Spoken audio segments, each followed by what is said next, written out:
नमस्कार मित्रांनो, लग्नानंतर होईलच प्रेम या मालिकेच्या पुढील भागात मालिनी आता काव्याला सांगत असते की मीडियावाले पार्कला 16 डिसेंबर बद्दल प्रश्न विचारायला नको. तेव्हा काव्या म्हणते की काकू तुम्ही काळजी करू नका, मी आताच ऑफिसला जाते आणि तिथे जाऊन सगळं काही सांभाळून घेते.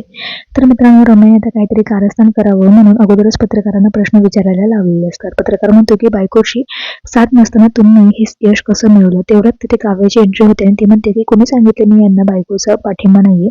सगळ्या मीडिया समोर आता काव्या ही पारची बाजू घेते आणि आमचा गैरसमज आता नीट झालाय. आमचा दुरावा आता मिटलाय. काव्या इकडे रम्याने जे काही प्लॅन बनवलं असतो तो सगळा उधळून पाडते.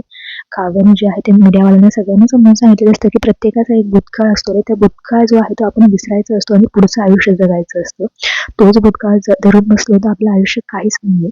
तर पार्थ मीडियावाल्यांना इतकं सगळं समजून सांगते, त्यामुळे मीडियावाल्यांना जे आहे ते काव्यावर जे आहे ते काव्याचं म्हणणं पडतं. त्यांना जे आहे ते असं वाटतं की हा ही बरोबर बोलते. आणि मीडियावाले जे आहेत ते काव्याही म्हणते की तुम्हाला पार्थचं यश, तुम्हाला त्याच्याबद्दल प्रश्न विचारा, तुम्ही त्यांच्या पर्सनल लाईफ बद्दल कशाला प्रश्न विचारताय. आता मित्रांनो, त्यांना सुद्धा हे म्हणणं पडतं आणि ते सुद्धा जे आहे ते काव्य आणि पार्थला नीट प्रश्न विचारायला लागतात.